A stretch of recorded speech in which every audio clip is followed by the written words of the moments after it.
If you like this podcast or the previous ones, please consider buying me a coffee at buymeacoffee.com/Frankie'sPod. It just goes to help fund the software and the hosting.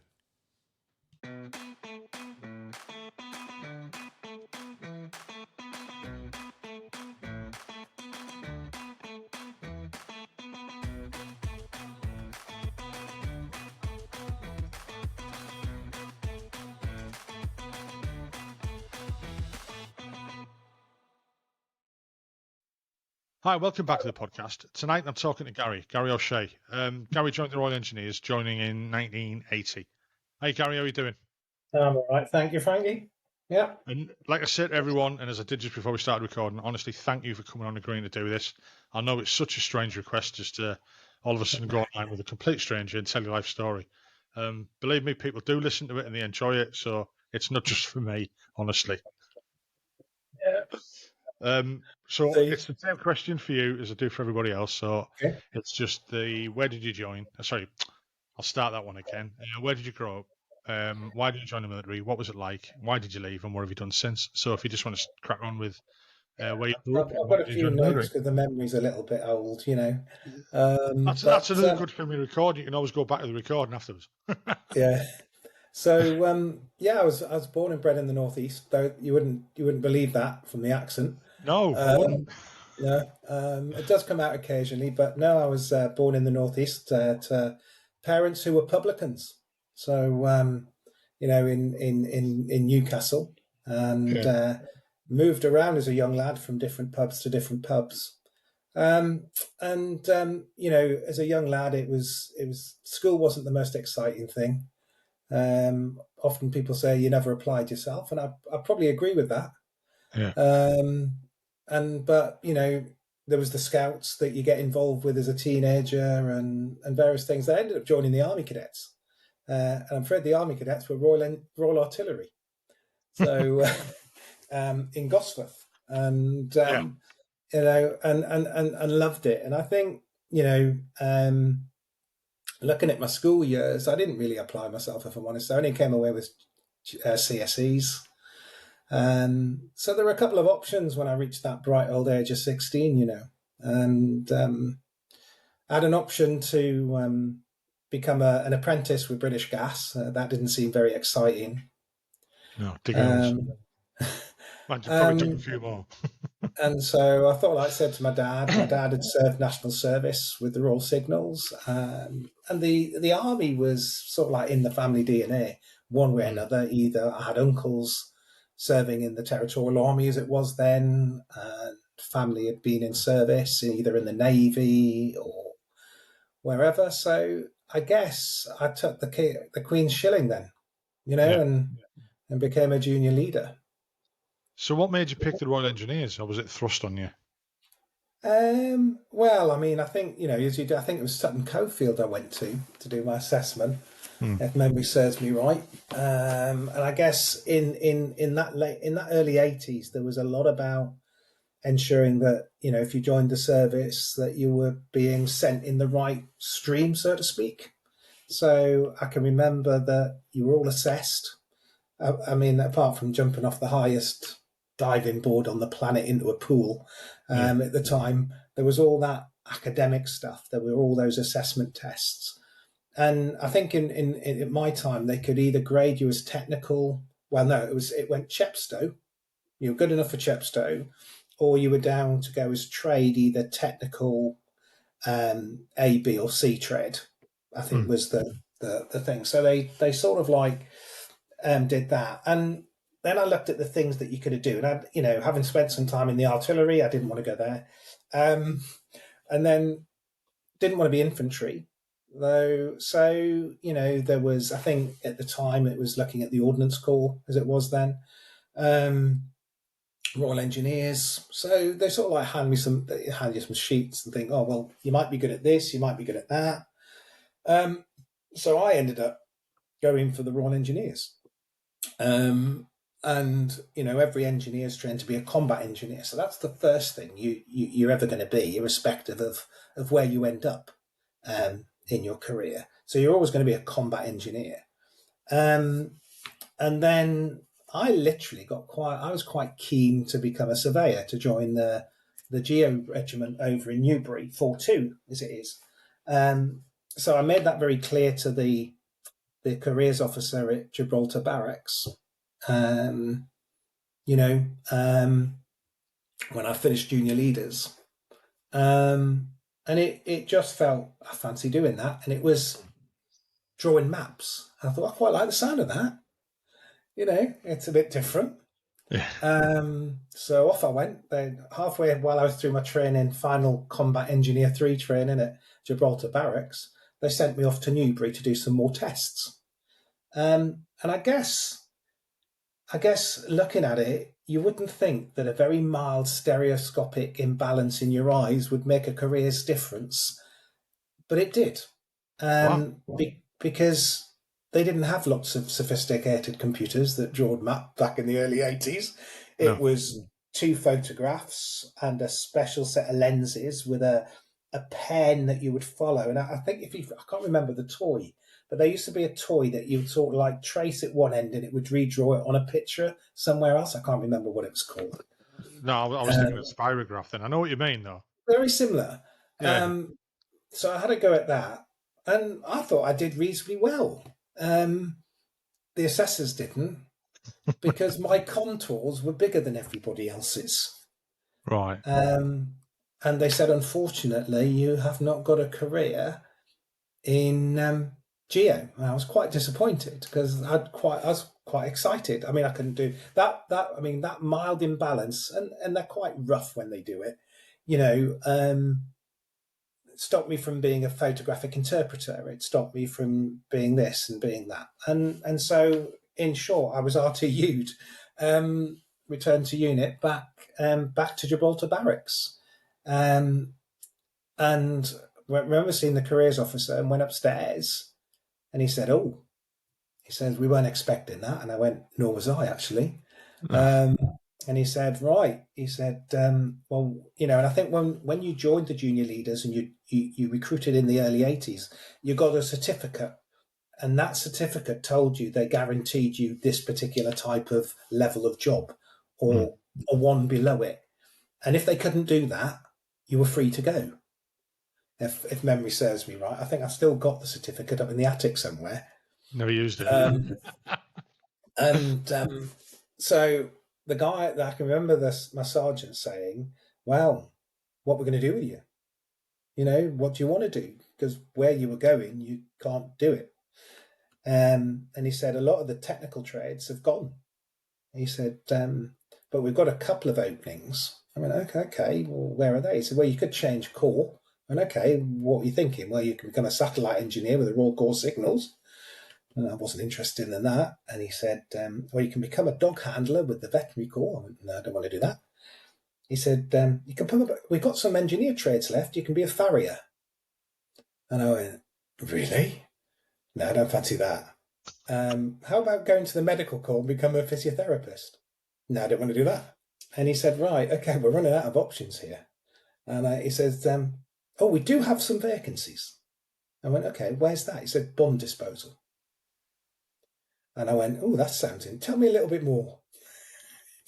So he told me a little bit more. I can remember ringing home that night and speaking to Mum. I can just imagine her face. Saying, Mum, I'm changing the job that I'm going to do. And she says, what's that? She says, I'm going to be a bomb disposal engineer. And she thought, went, you're bonkers. What are you doing? No, it sounds really exciting, Mum. All of this stuff, blowing crap up and, diffusing crap. And it sounds really, really interesting. I fancy doing that. So Gibraltar, the time in completed my engineering training, it's quite interesting. I've got my sort of intakes photograph, right? And I can remember I was really peed off, because the photo was taken on the day that I went to Newbury to be assessed for geo.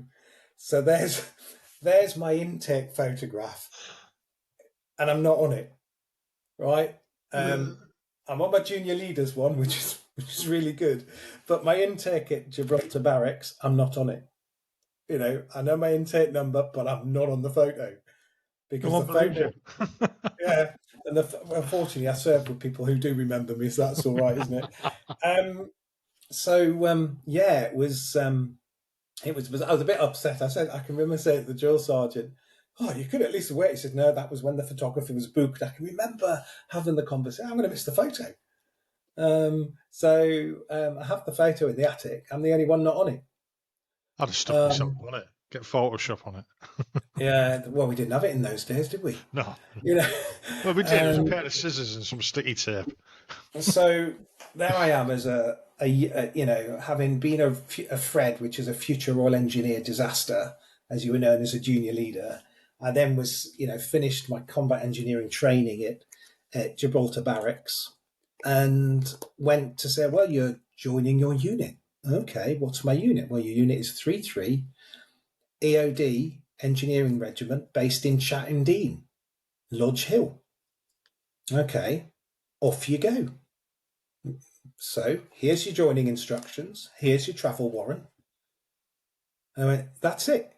So anyway, it just so happens I was speaking to one of the full screws that, after when we passed out at Gibraltar, and he says, oh, I live down Chatham. So he says, what I'll do, I said, he said, I'll take you to the guard room. And so, we finished sort of like July time at Gibraltar Barracks.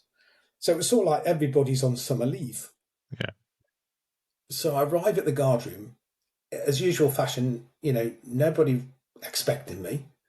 So I arrived with my duffel bag and my kit and said, here I am, and there was sort of like mass panic in the guard room as this young sprog of a sapper has turned up is joining bomb disposal. Now bomb disposal, you've got Chatham Dean down which is the big engineering camp, and then you've got Lodge Hill, which is the defence was then the Defence Explosive Ordnance Disposal School with its own little sort of setup, and the bomb disposal guys lived in Chatham Dean as part of as where we sort of like were billeted. Yeah. So there was a little bit of a panic in the guard room. Oh, we'll just sit there. We'll see if we can find somebody for you. And after quite a long wait, this lovely guy, he's passed now, but he was a sapper, and he was known as Monty. The most cheerful of chaps, and he sort of like tucked me under his wing and sort of like sorted me out. He found me a bed, he found me a locker. He said, look, it's the weekend, everybody's on leave. Yeah, because I'd left on the Friday, everybody's gone away for the weekend. So nobody was going to be in the office until Monday. So he sort of like tucked me under his wing. That I remember him to that day, and he made a really big impression on me. And I was later to serve with him in the Falklands back in 82, so 83. And so that was my first. Here I am as really a young sapper, wet behind the ears, mum going mad because I've decided I want to defuse bombs for a living. And I'm in a unit that very few people knew about. No. You No. know, I mean, the unit then was very small. I mean, there were two squadrons. There was 4-9, which was the primary EOD squadron. Royal Engineer Search was just starting to, I guess, evolve at that time as well. And then there was the other squadron, which was 5-8, which was more like a support squadron, plant ops and HIMAX and all sorts of wonderful engineering things that, I went nowhere near. And we had the Defence Explosive Munition, the defense, what was called DODS, which was the Defence Explosive Ordnance Disposal School. So the weekend sort of like passed, and then I was driven up to the Barrett to Lodge Hill the following day to go through a notorious Mary's Gate, as it was always known, because that was the name of the security woman on the gate. Everybody knew Mary, right? So Mary's Gate is always known. The base, the camp's no longer there, but Mary's Gate's still there. Some of us often drive past and have a look at it. you know. Um, and so I can remember going through Mary's Gate and eventually arriving at the admin office, reporting to the adjutant, who then passed me on to the sergeant major, who then was a guy called John Phillips. John Phillips, a few years later, became notoriously famous for all the wrong reasons, as he was one of the bomb disposal officers on HS Antelope when they were defusing a bomb. Right. And he, out of the two of them, survived. And so my career in EOD started um, on an probably September day, really.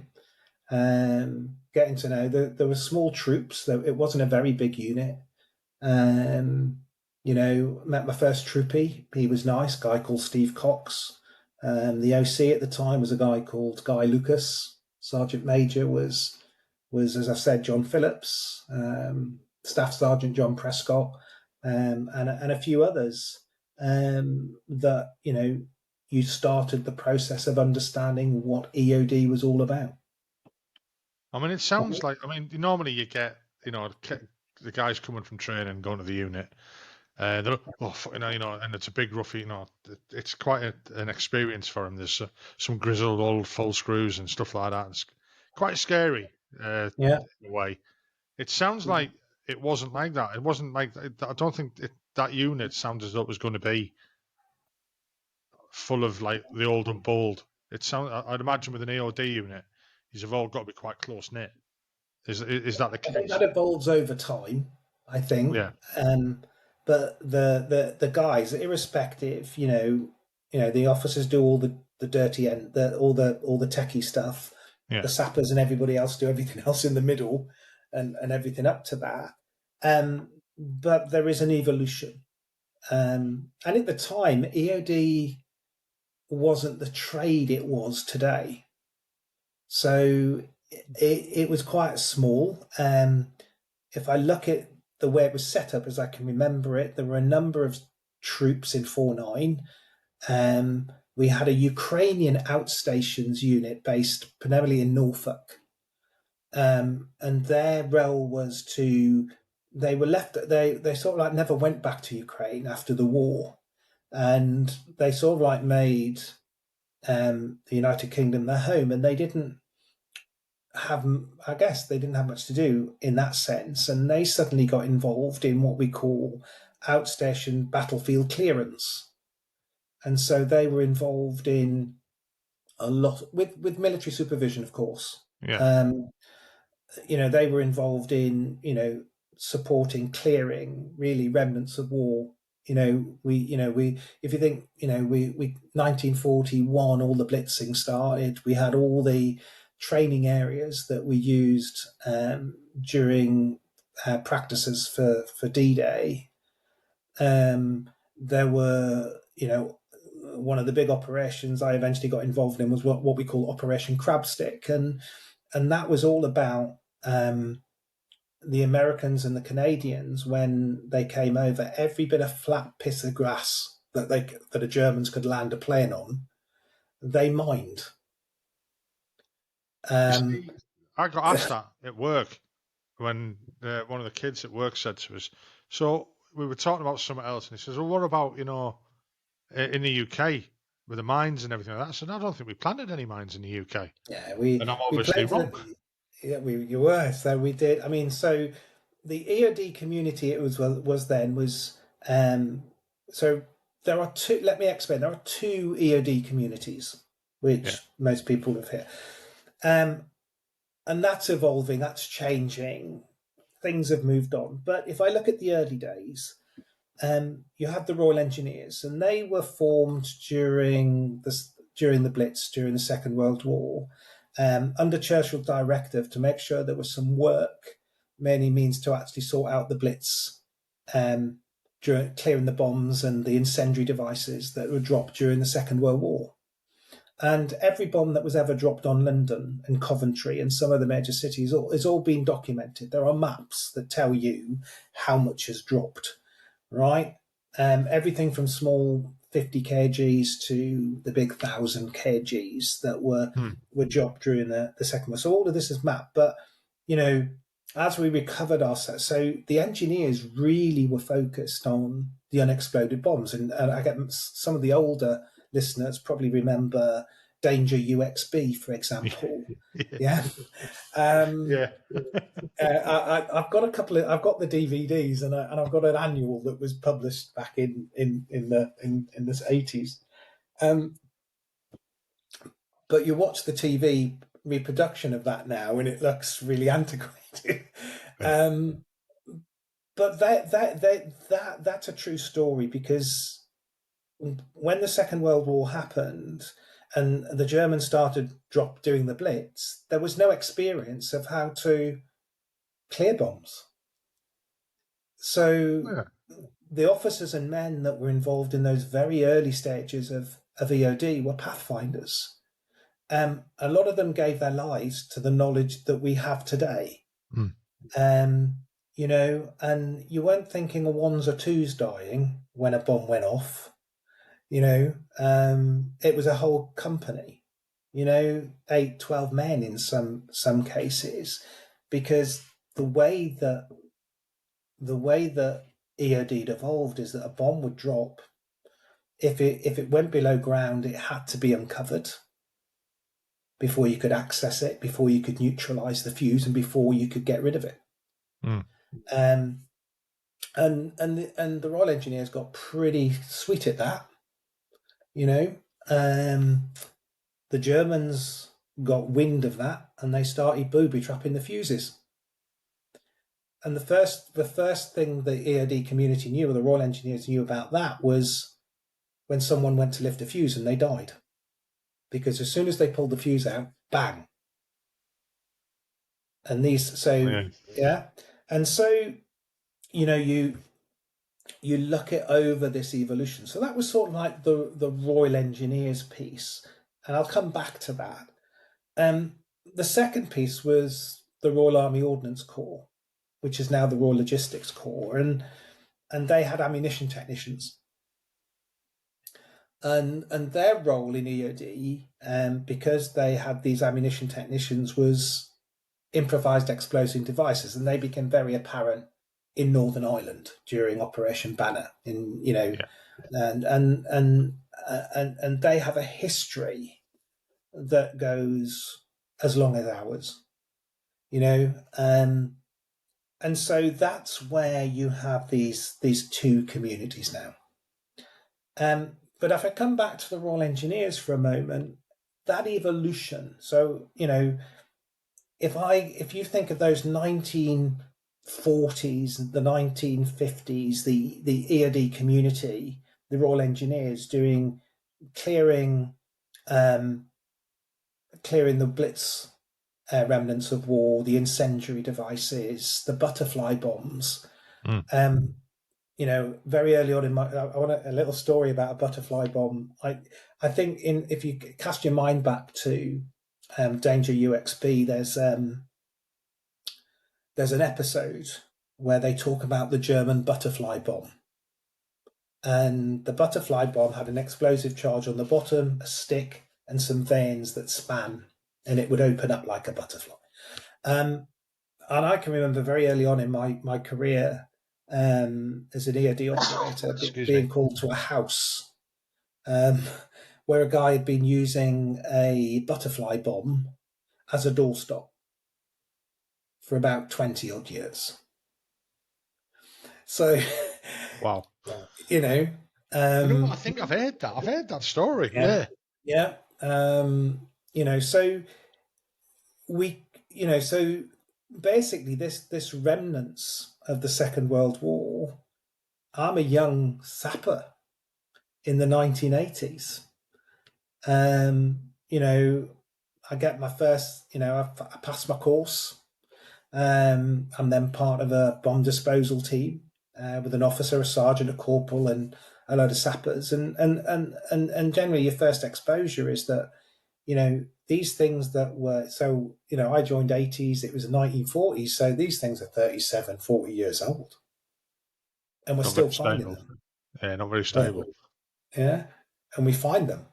I mentioned about Operation Crabstick. So all of a sudden, you've got all this remnants, this explosive remnants from the Second World War that needs to be cited. So they started to put laying the plans for the M25. They started redeveloping the East End of London, and as those things started to happen, guess what?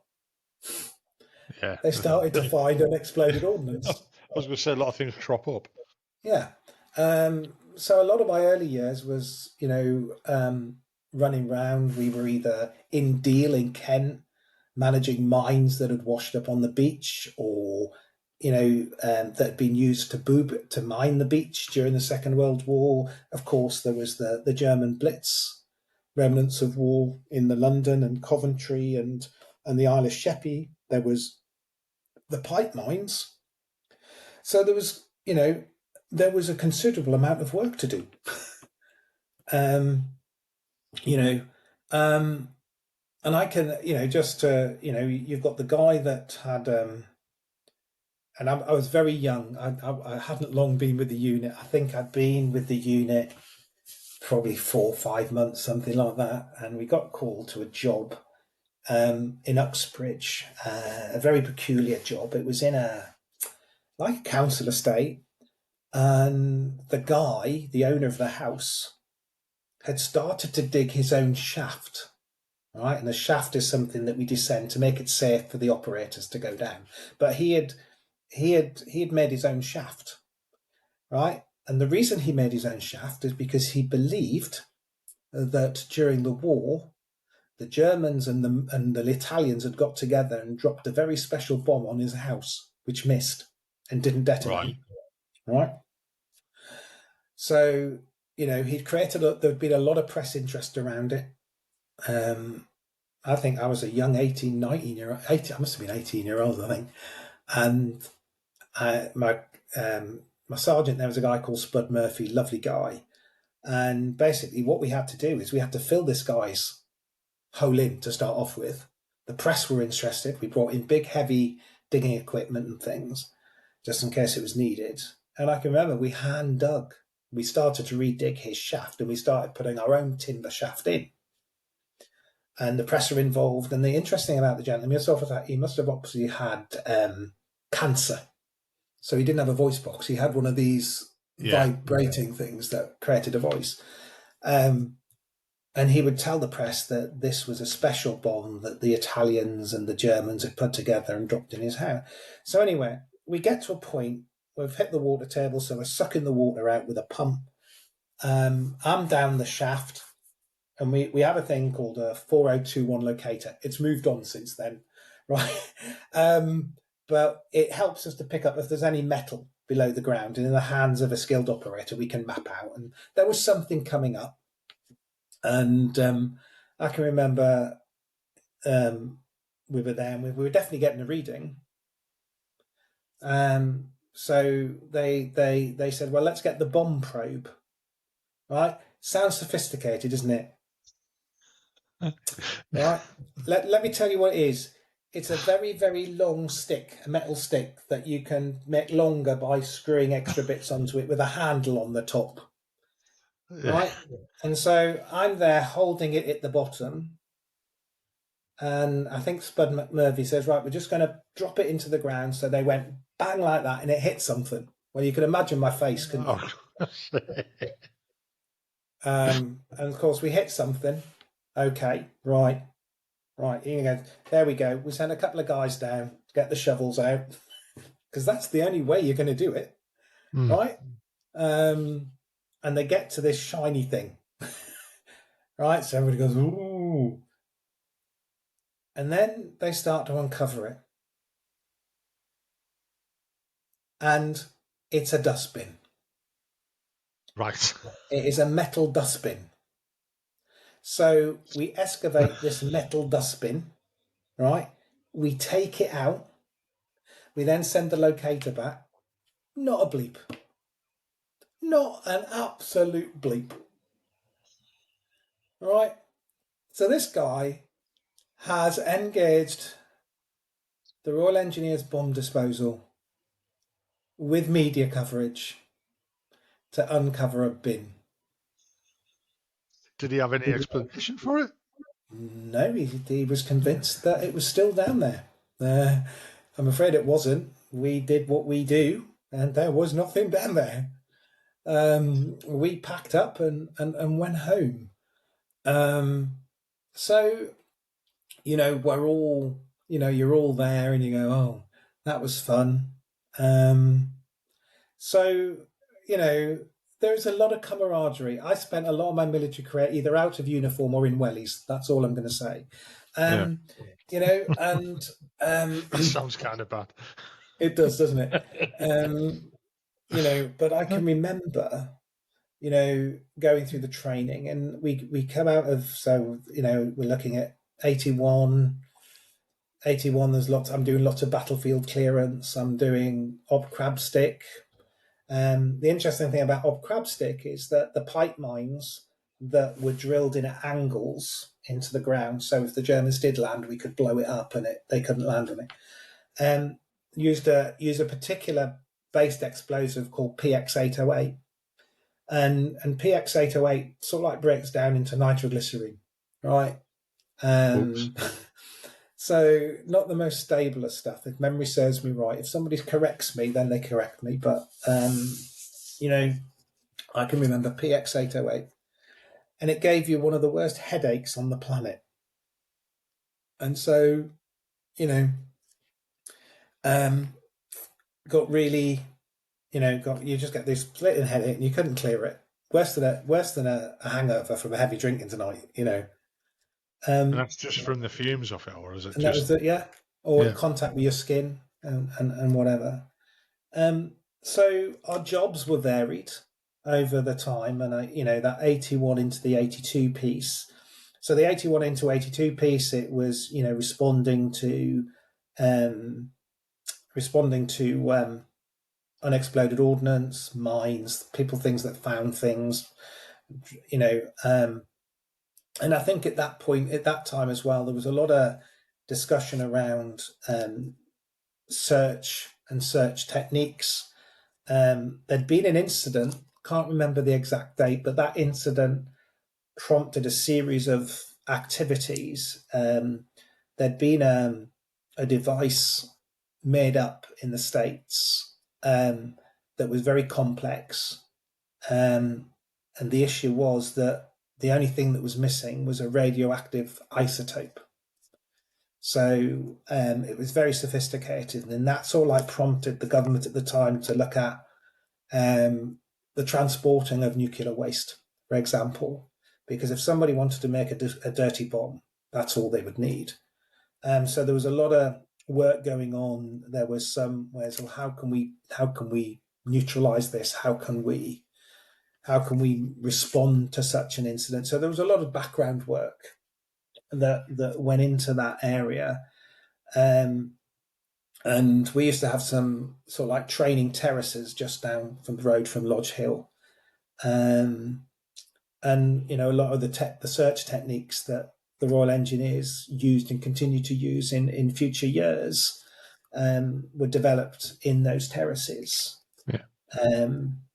And search has evolved in so many ways now. So, we had all of this, and we come into the early part of 1982, and I'm on a bridging camp in Weymouth, and I didn't make the cut for the first cohort to go to the Falklands, but 12 of the team did. How did you feel about it? I think anybody having joined the service has an opportunity to do what you're paid to do, and you said, well, no, you're not going to do it. I think there's great disappointment. But Jim Prescott, John Phillips were the two senior people that went, and then some divers, and they all went on, and they went down to the South Atlantic, and that we know what happened there. But on the 23rd of May 1982 in Falkland Sound, it became very real for my unit. Yeah. Because the Argentinians had been flying over the Sound and dropping bombs. And on this particular occasion, they decided to target. I think there were a couple of other ships in the Sound that were also targeted, but Antelope was targeted. And an Argentinian bomb went through the bulkhead and didn't detonate. And so Jim and John were tasked to go and deal with this device. And, we have a thing, it's called a rocket wrench. And really this uses two blank 50 caliber rounds opposed to each other. So a bit like a Catherine wheel. Yeah. Yeah. And it's a rocket wrench. So the second part of it is a wrench. And it's a teethed wrench. And the way that it works is that you fit it to the fuse of the ordnance, and you take a safe distance, and you fire it. And because it spins, it should, if they've threaded the fuse right, it should come straight off. And it comes off so fast that the firing pin can't hit the detonator. Yeah, so that's how it works, right? And in this particular occasion, they did it the first time. I believe they did it the second time. Went it for a third time. As they went to reset it, the bomb detonated. Oh, Christ. It killed Jim Prescott instantly. And Sergeant Major John Phillips lost his left arm and was injured. And that was probably the starkest reality that we had a unit for us. That's what we do. Yeah. And it had been the first casualty for quite a while. Was that the first one you experienced as well? For me, yeah. In my regiment. And so it sort of made what you did real. And I mean, you know what servicemen are like. They'll take the piss out of anything. Of course. And they'll always find some black humour somewhere. And then, our worlds. And so the life of EOD after the Falklands War was 6-month cycles. So I went back in 83 and 85. And, though the war had passed, medals had been given out, the EOD community were doing what it's done all the time. Yeah. In peacetime and wartime. So it was clearing booby traps. It was finding the minefields. It was clearing the minefields. It was checking things that the Argentinians have at booby trapping things. And so, there've been some casualties along the way with that. We had some great help from the Argentinian officers and engineers coming back and helping us identify it. But I never knew that. Knew nothing about that. Yeah. They came and they supported, and they used a totally different system to we did. They used scatter drop mines, which are a bit of a nightmare because they literally scatter drop them. We scattered them in this area. Yeah. Fly a helicopter over and just drop them. And then there were the minefields. And let's not get the Argentinians wrong. They knew what they were doing as far as minefield construction was concerned. But you think of it, that was 1982. I think we declared the Falklands clear of mines in 2020. Bloody hell. Now, wow. I mean, you look at other places, like I say Bosnia and that, and it's going to be, are there still, is Bosnia declared clear now? I don't know. I wouldn't know, but I know EOD guys were involved in that. I mean, what happened over the evolution of that, the EOD, the Royal Engineers got bigger. Yeah. I left in 1990. And, you look at it, you look back on it, I'm still in contact with the regiment. I still go to the regiment. I still go to dinners. Yeah. But I remember going to the new barracks at Wimbish in Essex, and I couldn't believe how big it is. Right, I think when I was in, we had two squadrons. We had two regular squadrons, and I think we had three TA squadrons and one regiment, which was 101 City of London, which was the first bomb disposal company, and that still exists today. And in over Iraq and Afghanistan, it went from being a regular TA unit to a regular unit, back to a TA unit or a reservist unit. But I think with the evolution of things like, we had the first Iraq War, the Gulf War, then we had then we had the Iraqi War, and then we had the Afghan War, and that really sort of like escalated EOD because there was a lot of work, and there's been lots of programs and some comedies about it, and so the evolution of EOD started to happen. There was a period of time, probably between the mid 80s to the mid 90s, where EOD wasn't seen as a trade. It was a bit of a, oh, you've done that for a little bit, while, then move on. It then became a trade of its own right, and it became EOD in search. Now, at the same time that was happening, you had Operation Banner come to an end.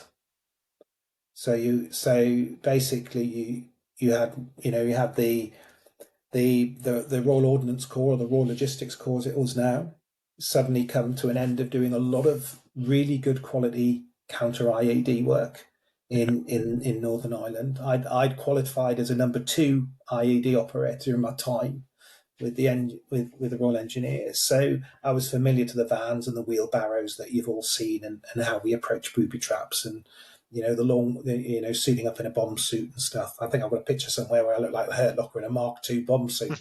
and you know what? There are some comments are made on that and said, "Blimey, that's antiquated when you look at them now." They're still taking the mickey out of me in that today, I think. But that there was a big evolution going on, and alongside that, if I do say it, politics.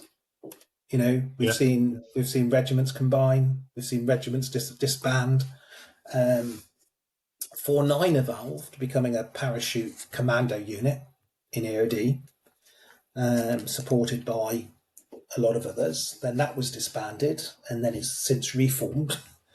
But if we look at the evolution, what happened was we had Iraq and Afghanistan. And we suddenly see the world of IEDs go up 200%. Yeah. Right? I mean, probably in my career, I probably handful of incidents. Right? I look at a WO2, really highly decorated WO2, probably did more than 200-300 over his period of time, because there was it was endemic. If we look at both Iraq and Afghanistan. So what then happened is you've got all these ammunition technicians, great skills. You've got the bomb disposal officers and operators of the Royal Engineers. And you've also got this search capacity. And this search capacity is really important because it safeguards the ATOs. You've all heard of ATOs, hopefully, ammunition technical officers. And there is, it would be wrong of me not to say there's rivalry, right? I was going to ask that. I was going to ask about that. There is.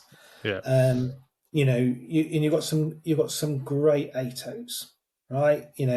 You've got Chris Hunter, who wrote I think it was 8 Lives Down, I think he wrote. And then you've got WO2 Kim Hughes that wrote Painting the Sand. Both really good. Yet in the engineer side, you've got Guy Lucas from the very early days. You've got Lieutenant Colonel Archie Hogburn, who defused 3 bombs I remember going to his funeral. He defused 3 bombs at St Paul's Cathedral, and all of these bombs. There were 3 bombs, and I remember Lieutenant Colonel Mike Brooks speaking at the funeral. I think it was Mike talking about Archie, and Archie was faced as a young captain, I think, or a young lieutenant at the time. He was faced with 3 bombs. Each of these bombs later were on a what we call time delay. So they were dropped in on a time delay, and there were 3. Right, and the story is absolutely blind-blowing because what he does, he decides, well, I'm going to tackle that bomb first. Just picks one, right? So he's defusing this bomb, right? And there's a staffy with him as well, and they're defusing the bomb. As they're defusing this bomb, one of the other ones goes off. Bloody Right? hell. One of the other ones goes off, right? So now 2 bombs, all right? And they're busy defusing this bomb, and this second one goes off. Wow. Right?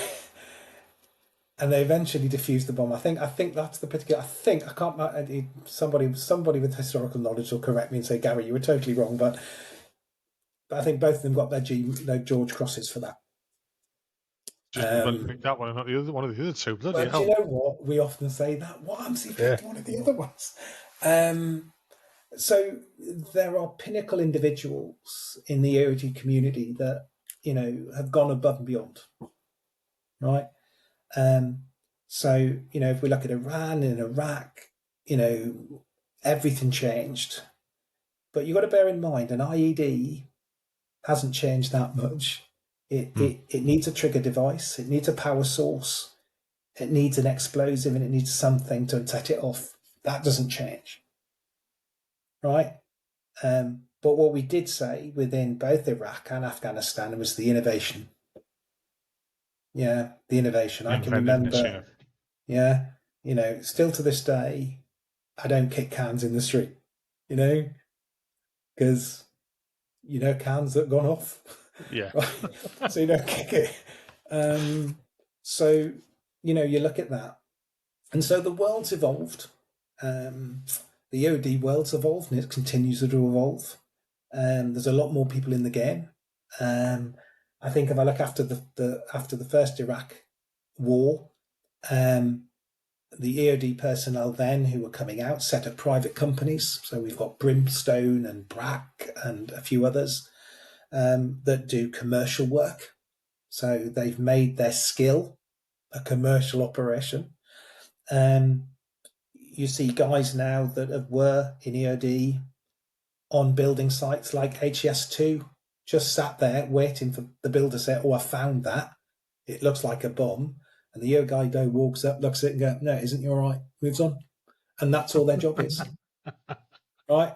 I know a guy that's a bomb. No, it's not. Yeah, that's it. If we cast our mind back to the 2012 Olympics down in Stratford was heavily bombed during the Second World War. And as they were starting to prepare for the old Olympic Games, they kept regularly finding bombs all the time. Yeah. If they followed SOPs for every one of those, right, the damn place would never have got built. Right? So, if it was small, right, I'm not saying much more, right? Right. So yeah, but the world has changed, right? So EOD and IED and search is a skill, and very much so, yeah. And it get me wrong, we have our moments. I can remember going out with the boss on my tour in the Falklands, for example, and there was a battle going on between the Sergeant Major and the RSM. Now, every EOD operator knows the safe distances, right? So you find something, you protect it, and then you run your cable 1,000 meters and get behind something that's not going to budge, right? And you go firing now, and off you go, boom, right? But these two guys decided, oh, we're going to have a game, and each of them would come in each day and throw their cable and say, I did it at 900 meters. I did it at 500 meters. So it was a bit of a game, and I can remember we were on, I think, on Mount Harriet in the Falklands, and there was a howitzer with a round up the bleach, and the RSM said, right, we're going to blow this, and we're going to stick behind that rock. I went, you are kidding me. And he blew this thing up, and the thinking wheel was spinning in the air. We had it bouncing going down the road, and there's crap everywhere, and you go, oh my Lord. And there is a photograph. There is a photograph, frankly, that I'm really embarrassed about, because there was a day when we were clearing the Argentinian trenches up on the hills that there was some grenades in a hole, and I was the smallest guy and the thinnest guy in the group, so I was dangled down into this. And you pick up a grenade, you bend the pin back, you put a tape around it. That's what you should do. No, just pick them up, shove them in my pocket, let me get the hell out of here. Let's put it this way, it was a tight fit going in. So even tighter coming up. And I got stuck. Right. And I got stuck because I had grenades in my pocket. So there is a photograph of me looking crappy scared because they can't pull me up, because I've told them I haven't bent the pins back and put tape around it. I probably got bollocked for that. Yeah, I can imagine. I'd imagine your bollocking was the least of your worries, though. The relief afterwards. They managed to sort of like dangle me down, cut the bottom of my pockets, take them off, and sort it out. But yeah, they often say I should write about that. And then I think if I look at sort of like some of the highlights in that career, I was part of the search team that was involved in the search of the Libyan embassy when they shot Evan Fletcher in St James's Palace. So we had a team, and that was interesting. That was a job and a half, you know. I mean, I have to say the Libyan embassy. I'm too young to have been involved in the Iranian embassy, and there was too many people on that balcony already. Yeah, about 3,000 at the last count, I think. Yeah, thousands of them. You know, I was still 16, so I was definitely not there. But was involved in the Libyan, and we had a search team there, and you know that was clearing all the rooms, going through and you know making sure that you know the police could get in and do their forensic bit and stuff. Really, really interesting. So there's all those little things that I can remember doing a clearance job in civilians, because we used to do a lot of unmarked work and stuff, and at Queen Anne School for Girls in York, that was it wasn't in the school itself. The school was what was happening is the River Ouse goes past the school, and what they were doing is they were dredging dirt up from somewhere and reinforcing the flood defences. But in that dirt was unexploded ordnance, or practice unexploded ordnance.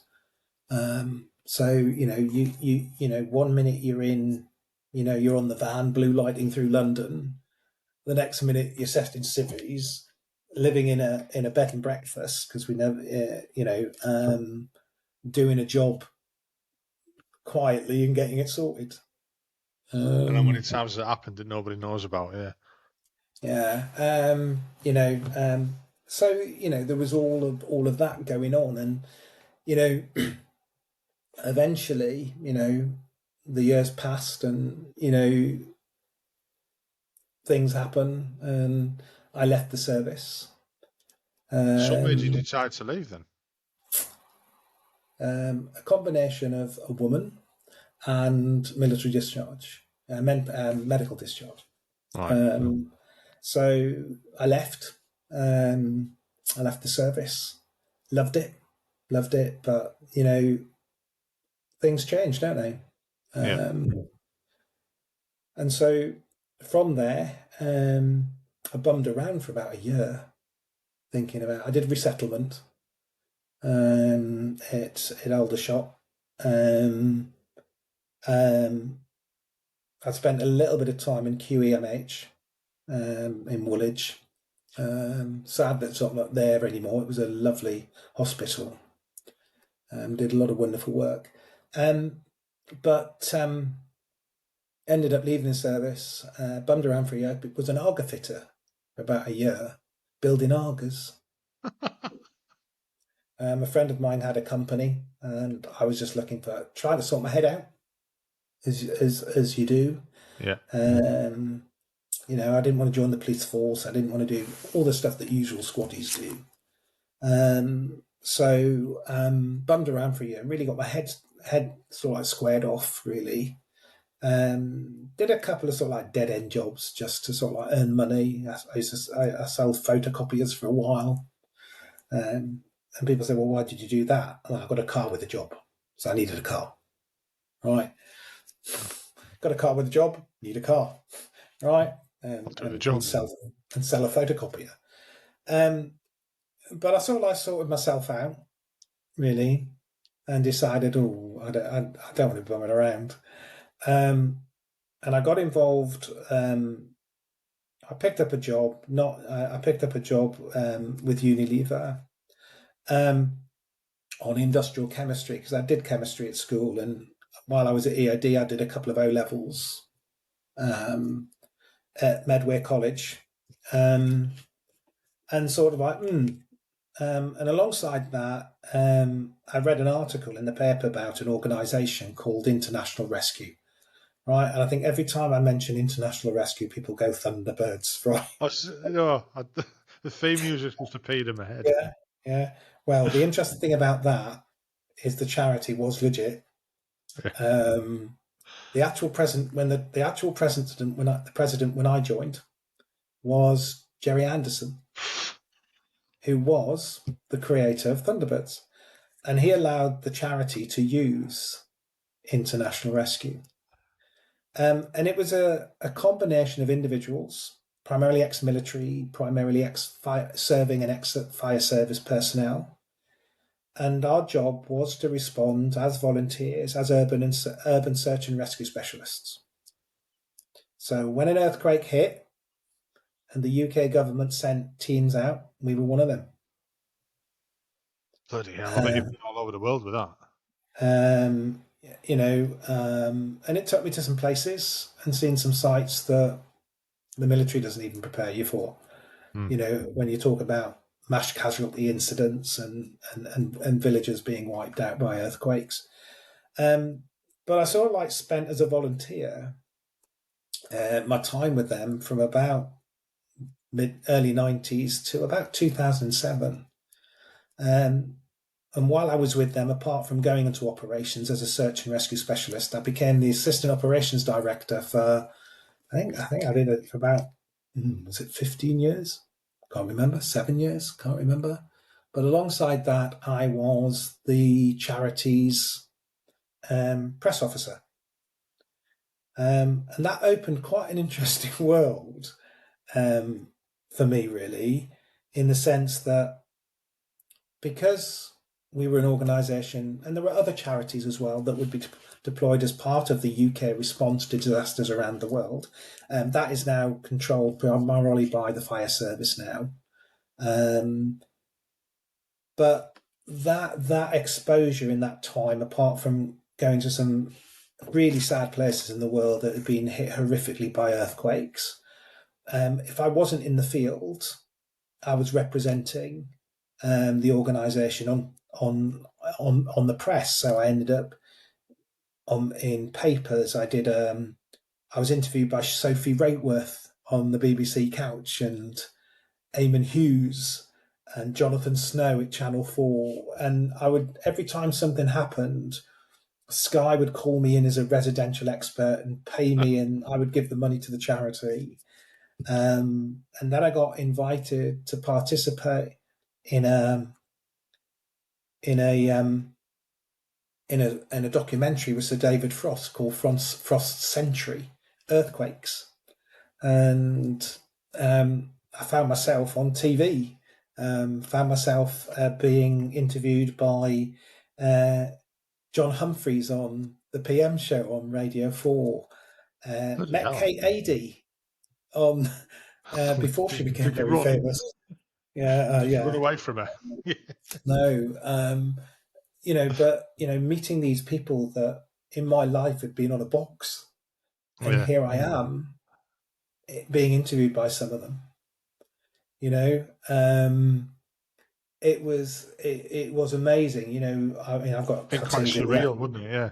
It was, and they'd pick me up by car from the house and drive me all around London to all the different stations. Or I can remember the neighbours going bonkers. I think it was the Afghan. There was a big the Mujahideen were uprising in Afghanistan with I can't remember. And I can remember having a satellite van parked outside the house for a couple of days with all the cables coming through the windows because I had a team on the ground in Afghanistan doing rescue. Eventually, we pulled them out because it got too dangerous. But I suddenly found myself in a world that I loved, in the sense. So and the organisation went from strength to strength in the early 90s. It was a thing. Yeah. I never made the honours list, but colleagues of mine did, which was good. And then from there, I got into eventually. The UN wanted to move away from disaster tourists. People I can remember sat on a plane going to Iran with a guy sat next to me from some charity called Civil Defence, and I said, "Oh, who are you with?" He says, "Oh no, I'm just on my own." I'm sorry.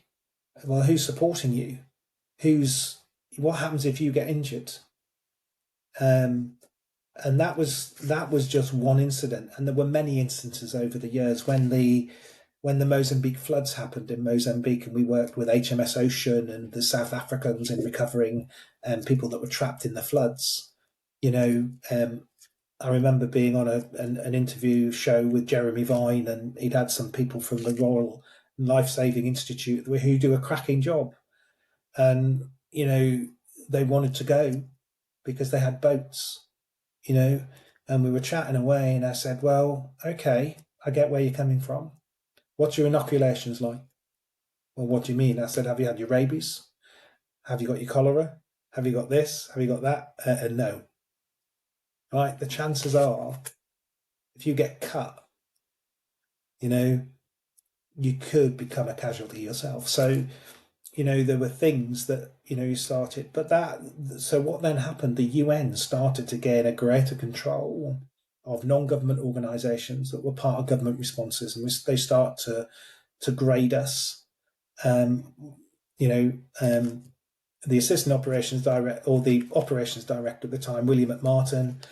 I was the assistant ops director. There was another director called Ray Gray, and he pathfinded a BTEC qualification with Sheffield Hallam University in urban search and rescue. So things were starting to change. You couldn't just say, "I can do it," right? Yeah. You needed evidence to prove you could do it, and we see that nowadays in everything. You've got to have some paper that tells you can take people up a mountain, or you can't just say, "I've got granddad rights" and off we go, because if it all goes pear shaped, yeah, you're going to be in front of a judge somewhere. Yeah. Someone's got to be culpable for it. Yeah. Yeah. So, but that started to get me to be exposed to the UN. And I'm a bit of an organizer. My wife tells me I'm very good at organizing, very good planner, very good at organizing different parts and sorting it. And the UN suddenly said, "Oh, we need operational support people to coordinate rescue teams coming in and all the resources." So creating order out of chaos was the job. So I became what the UN called an OSIC support operator. So I would take over. There were different functions within that group. So there were times I would do press because I'd had the experience. There was time I would do security. There were times I would coordinate that piece. And I'd been away to Finland to do a course with the UN. And that really started me getting exposure to this organisation this seems to have a fascination with the colour blue.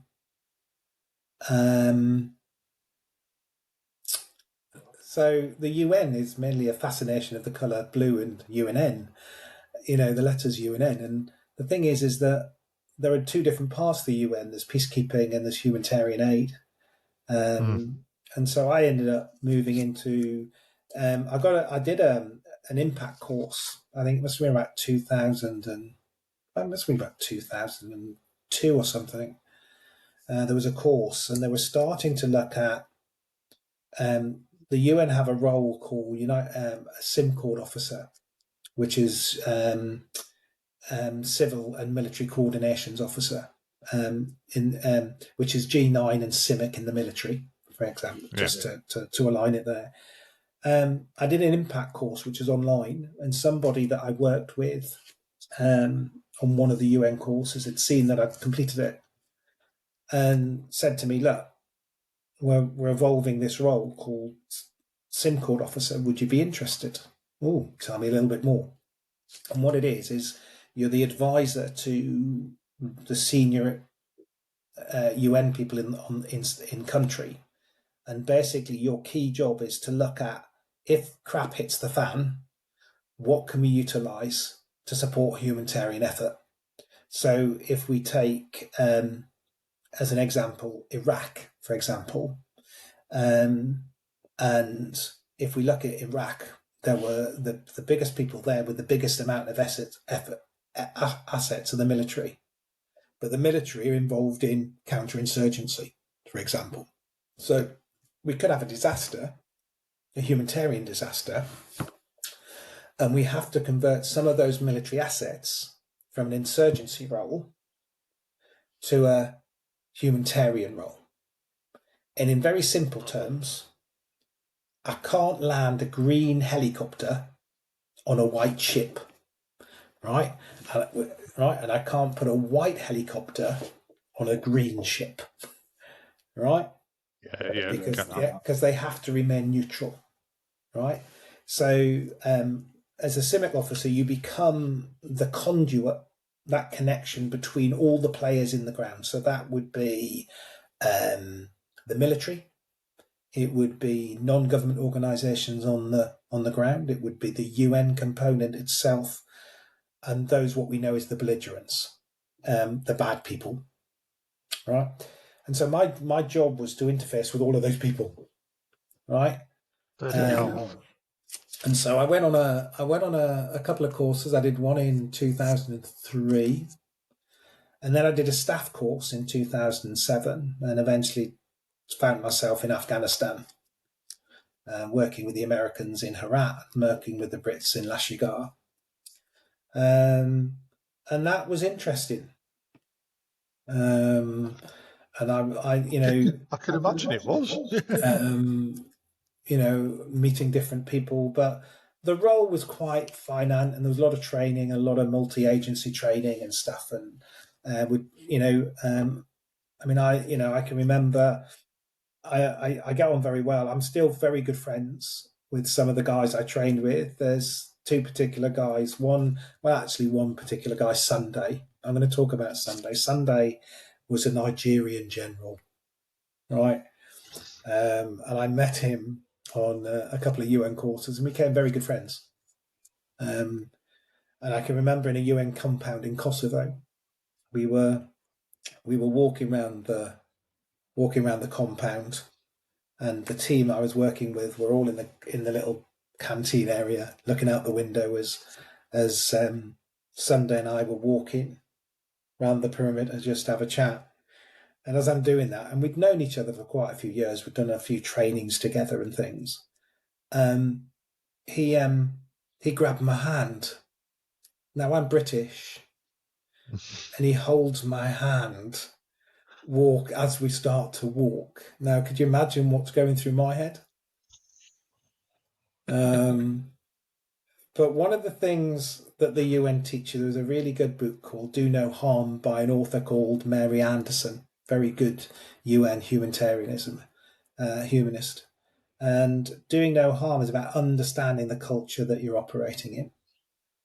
And yes, my was, oh shit, he's holding my hand. Does he want to have me? To the point he went, no. He says, in my culture, we hold hands with our friends because this tells people around me that you are not just my friend, but you treat me as your brother. And it's a cultural thing. Yeah. And I've seen that cultural thing evolve in so many ways. And if I think about another example, in Iraq, you probably heard the term about quick impact projects.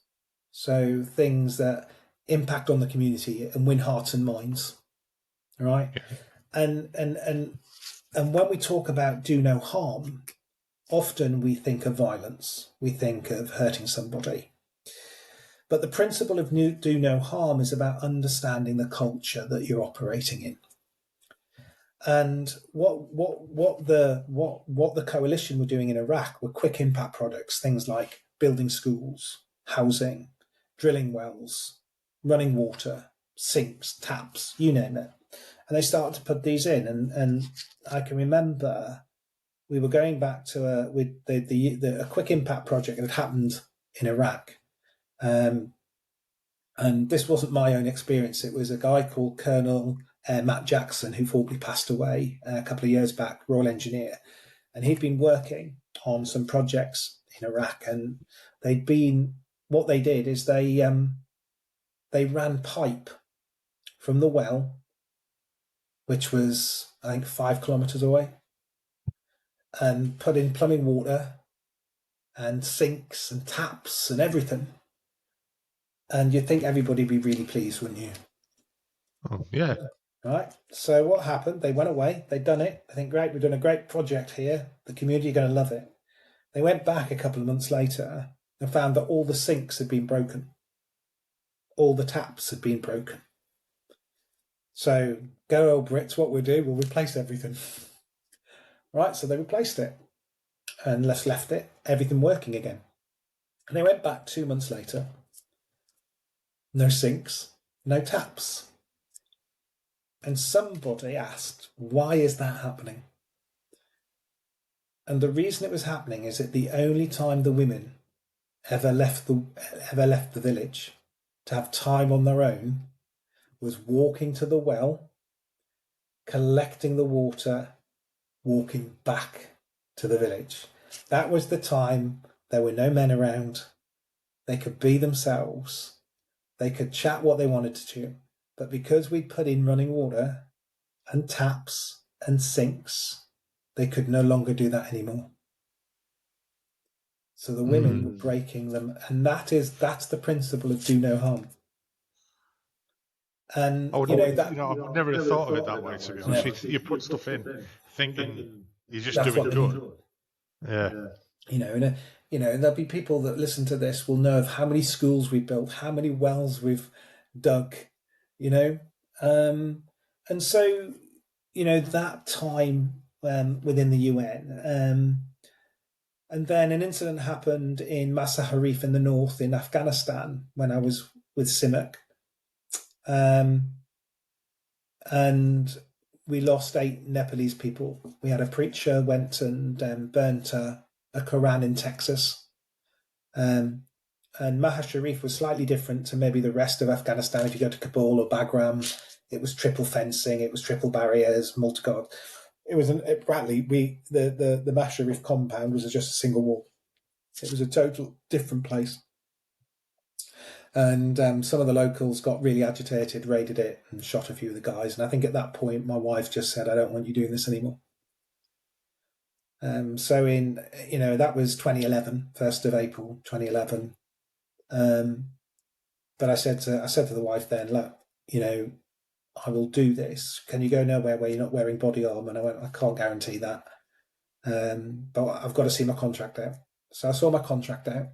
So in 2015, I sort of like left the UN. I was a bit tail between my legs, all for the right reasons, really. I'd left international rescue by this point because I'd gone to work with the UN. Yeah. And then I needed to get a proper job, a grown up job. So I joined a company called Ecolab. I joined them commercially, and I worked my way through them. At what 24 now. Did lots of different jobs with them. I loved the company, loved the jobs, and ended up spending in 2019 becoming part of the learning development team based in Leiden. So I work in the Netherlands, but I live here. Um, and I've been working for them ever since. But a thing happened. A thing happened in 2020. This thing called COVID. Yeah. I tend Yeah, to remember it. a really odd moment in time, wasn't it? Yeah, it was bizarre. And I'm a people person, so my job was around people. But all of a sudden, overnight, we're on lockdown. And my mental health really started to suffer because I wasn't having that interaction with people. And the call came at the time that they wanted vaccinators. So originally, I started with St John's. I did some clinical training and did a load of tests and became one of their thousands of volunteer vaccinators that would spend our evenings and weekends stabbing people. Um, but in the early days of it, it was quite restrictive of who I could vaccinate because of age predominantly. And that frustrated me a little bit. So I reached out to the NHS, who also had a volunteer bank.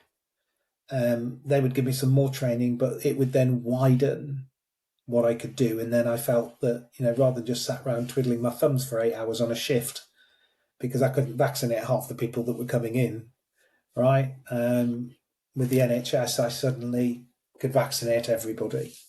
So, but why was I doing it? Was it the fact that I had a sadistic motive of just stabbing people all day? No, I think the bit for me was that contact with people, that, Yeah. that that contact with people, that interaction, and you think about, well, I'm only with them for a couple of minutes, as I go through my consent piece and tell them what the jab is all about and what the side effects are, and give them some leaflets and say, "Are you ready?" Bang, in it goes, and then move on to the next one. But I worked within a team, and all of that just uplifted my spirits because I was interacting with people. When we Yeah. were locked down for 2 years. You know, Yeah. um, from my experience of it, I kind of enjoyed lockdown because I'm not a people person. yeah, But I did find that people were all of a sudden nicer to each other during that time. You know, they were more helpful to each other. And, yeah. I mean, when you did see people, you didn't end up talking quite a lot and stuff like that. But I thought that people were quite nice. It was a weird time. It was like, the nature was recovering, the town centres and stuff like that. Yeah. I mean, But I then all of a looked at. sudden it stopped and it was just like back to normal again. You were like, oh, right, okay. I mean, I loved going out for walks. I used to call them when I used to have phone calls, work calls. I would walk and chat because there was nothing else to do, and I'd walk along in any normal time. The roads here can be very, very busy, but it was so nice just to walk along the road, a very busy road, no traffic.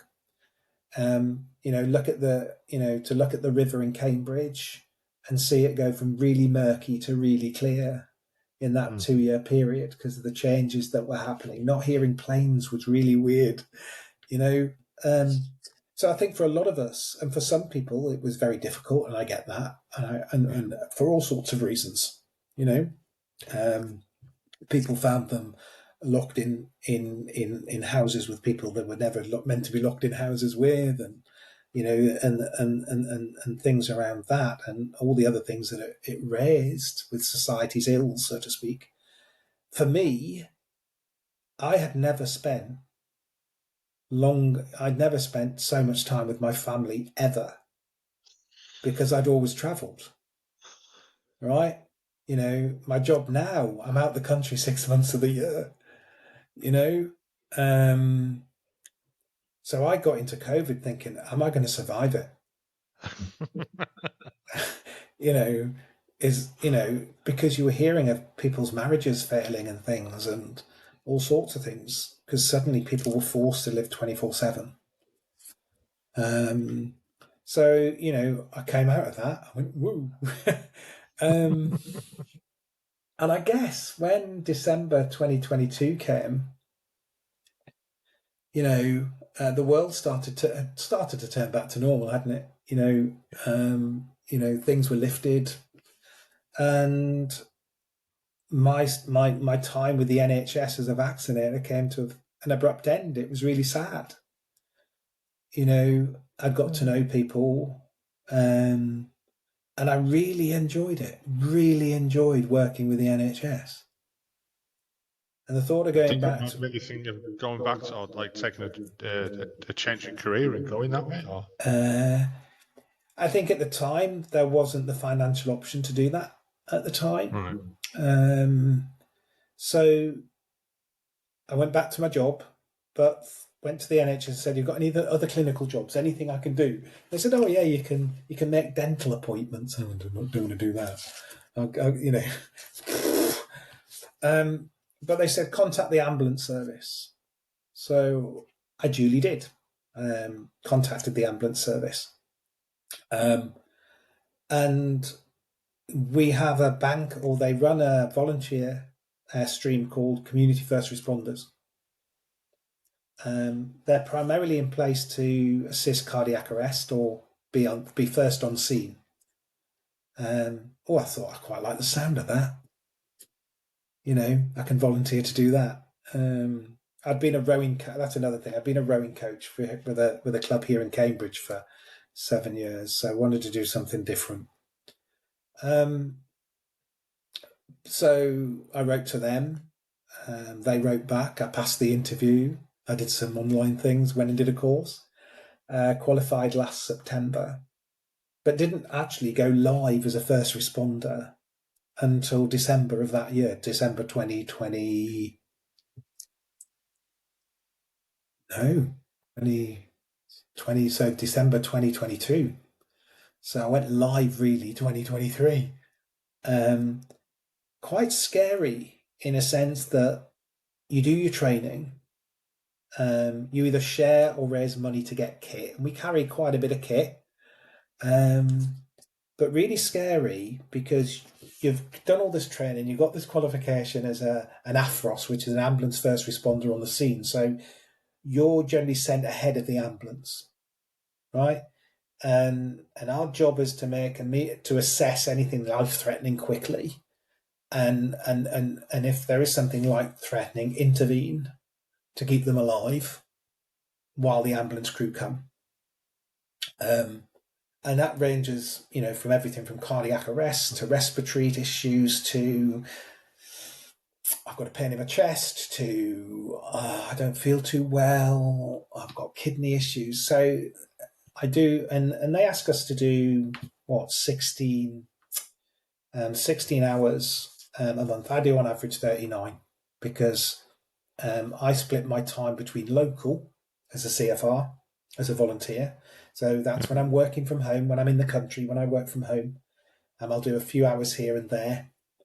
And then I also work out of the response car out of the hospital. So that's mainly evenings.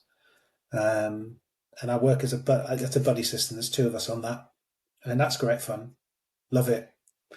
Crappy You never job. know what you're going out to, Never so know. it could be anything. Never know. I mean, it's quite interesting. Yesterday, I had a ride out on an ambulance. So I was in the back of an ambulance all day, blue lighting, going to different jobs. Absolutely loved it.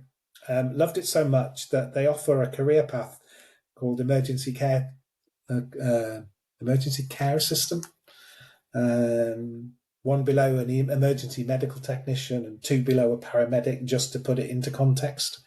I'm three below a paramedic, just to let you know. So I ended up paying last week for my FREC 3 course, and then I'm going to do my FREC 4, and that will give me the qualifications to change career. And I think we've had a chat at home, and maybe one of the things I will do is maybe do something different. But actually, love that role. Love the people I'm meeting with. People said I should have done it years ago. My military association, because that's one thing I haven't talked about through this, because most regiments or whatever have associations. Being a Royal Engineer, we have the Royal Engineers Association. But I didn't get involved with them until 20 years after I'd left the service. I hear them quite a lot. I went through the same myself. It was like 12 years Yeah, before I even went to a reunion and stuff like you that. know, part of it was, I'd seen some bits online and that didn't appeal to me. So I can remember joining the Royal Engineers Association, and then once you do that, you can join a branch. And there's a bomb disposal branch, there's a junior leader branch, there's a armoured engineers commando branch, you name it. So I went to a very first meeting, and we were fortunate enough to have the meeting in the House of Law, in the House of Commons. One of the members worked there, and so we could use one of their meeting rooms, which was quite nice. So we'd have a look round and use the Piers bar and balcony and things. Really nice experience, I remember sat in that very first meeting and went, if I'm going to be a part of this, I said, the reason I haven't been a part of it is your website stinks. Don't like it. There's the wrong type of photographs on it. And unless it changes, I don't think it's the right image. So I said, what I'll do is I'll redesign your website. I redesigned it then. It's been done professionally since then by another company that we've used.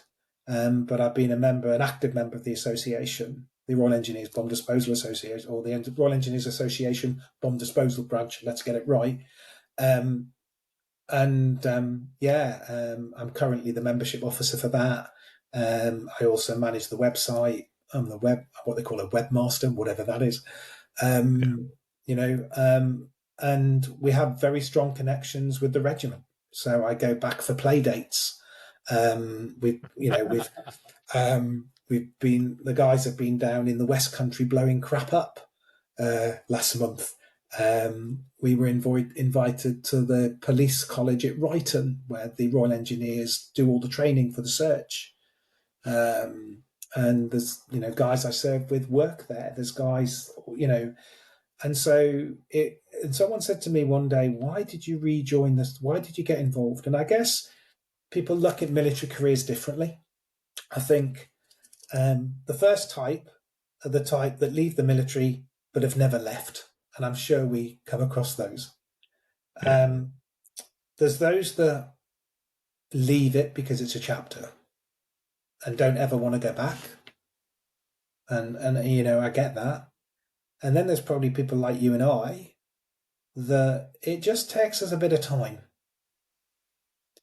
And there could be all reasons why we've not connected, and I it was probably a lot deeper than a couple of photographs on a website, right? But it just took you a while to just reconnect. And someone said to me, what's it like since you reconnected? Because I'm meeting up with guys I served with. And it's like, all I can say is like putting on a pair of familiar slippers, right? It's like putting on a pair of slippers. Yeah. And it's good to connect. It's good from a mental health point of view. I guess like most servicemen, we've got friends that have died of cancer, being treated for cancer. And I think, that's the association I'm part of is really good at supporting people. I think, I'm sure you have been and seen requests for, fellow regimental personnel who have got nobody at their funeral. Yeah. And people reach out to nobody should be dispatched on their own. you know, and so there are reasons why people will join association. There are reasons why people will not join associations, and I get that. I mean, my brother served; he was a guardsman, and once a year we make him an honorary sapper, and he comes to the army and navy. Or we've dragged him along to the odd regimental dinner, and made him an honorary sapper because he doesn't have the same support mechanism that we have.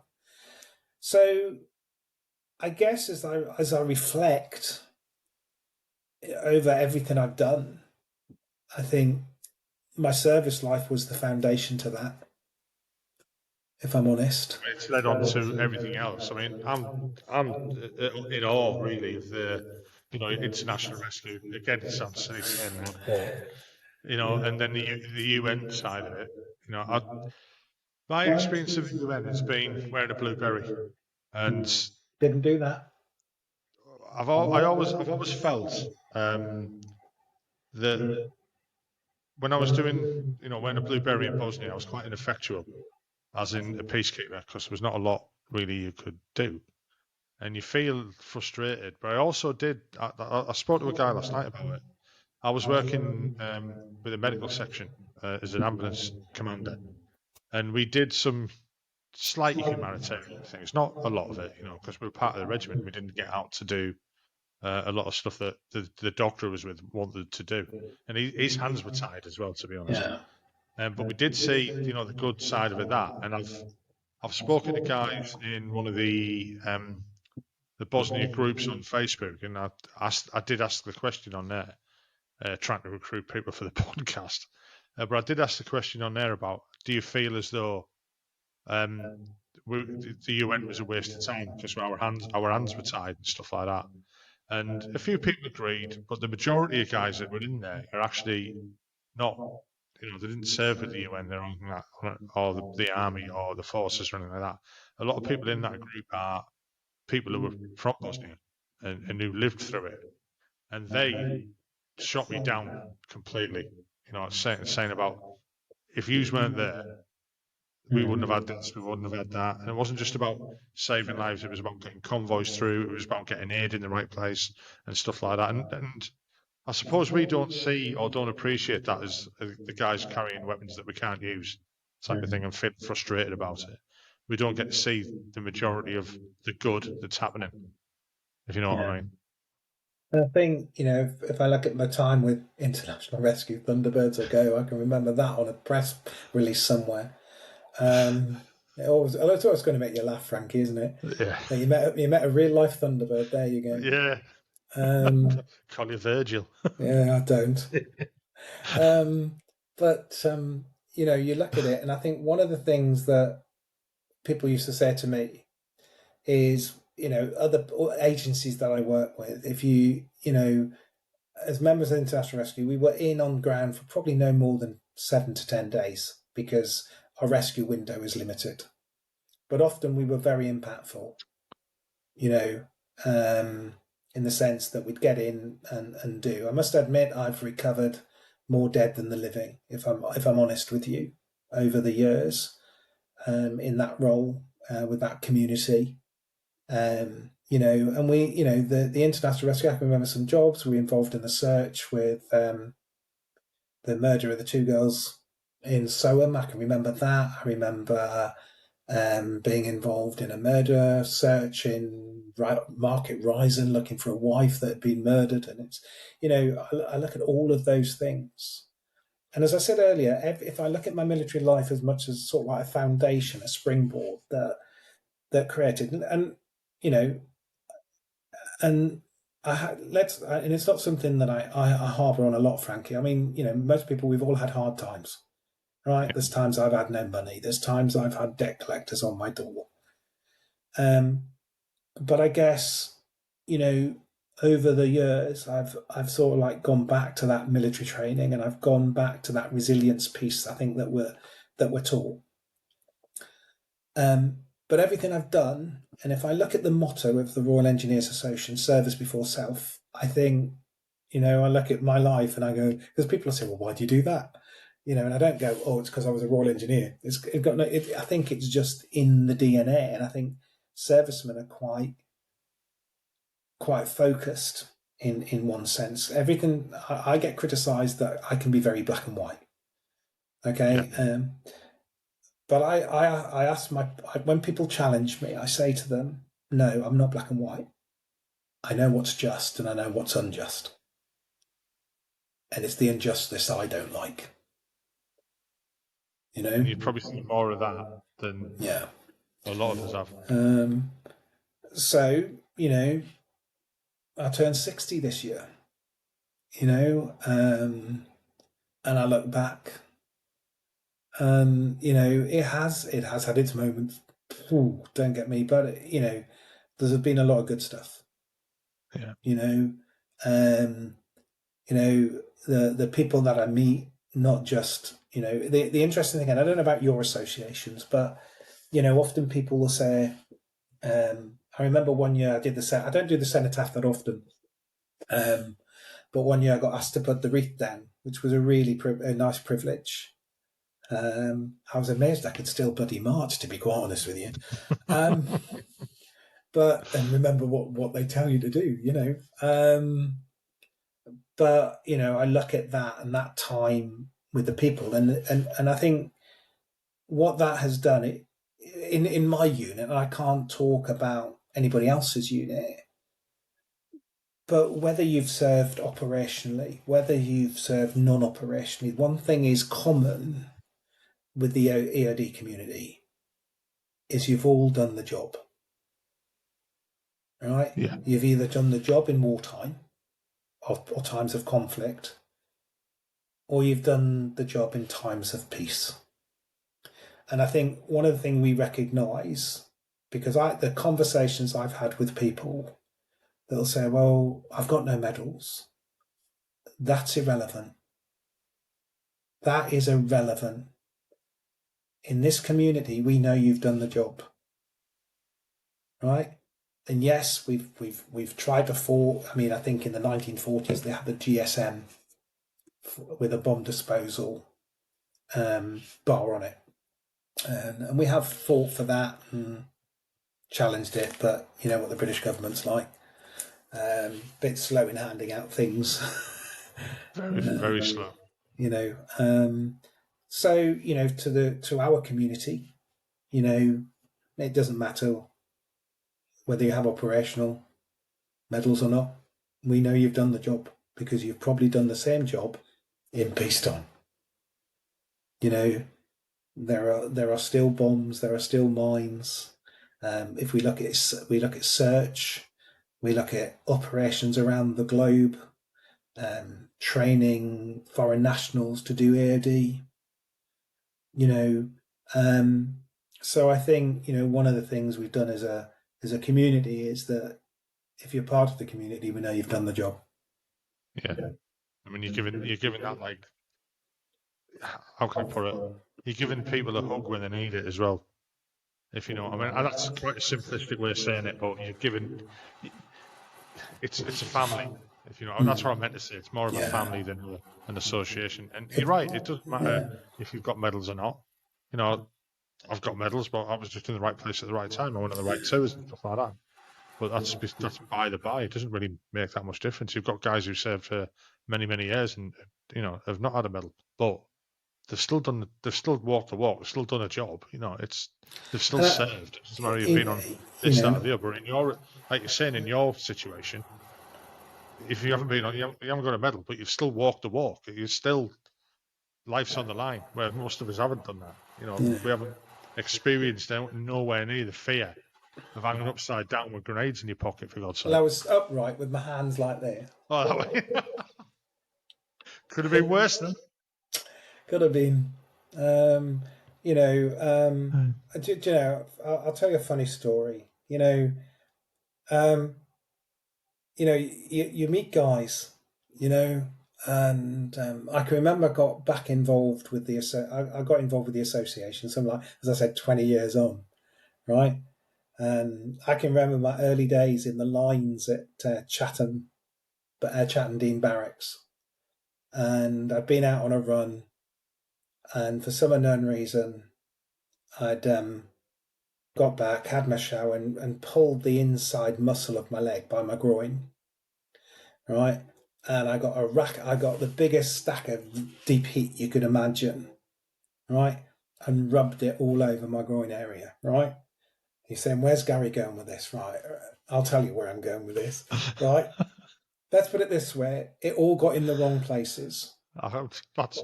I could see it. That's why I'm wincing. Yeah, and I'm in absolutely agony, right?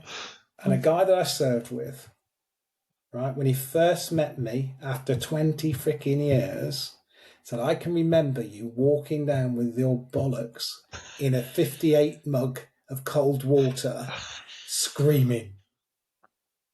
Right? He hasn't seen me for 20 years. Let's forget about all the good stuff I've done, right? He remembers that bit. I think anybody would. Yeah, well, I remember it quite. Yeah, but you do. Yeah. But you look at it and you've got to laugh because our service lives are all different. Yeah. And they'll all mean different things to each one of us. But I look back and look at those funny times. The 58 pattern mug with my bits hanging in it because I'm in absolute agony. Actually, when you think about it, it's a perfect shape as It well, is isn't a perfect shape. Better with cold water in it, I tell you. But don't have deep heat on your hands and go to the toilet. That's all I'm going to say. Yeah, that's similar experiences, to be honest. But you just look back at it. I look back and those early days of log runs and and sand runs, and you think that must have been bonkers. Must have been absolutely bonkers. Most of the time, we didn't know what we were getting into, so it didn't really matter, did it? So I think as I look at this, I'm looking through all the questions here that you sent. I'll take some notes. I've totally gone off them. As you Everybody do. does. Everybody does.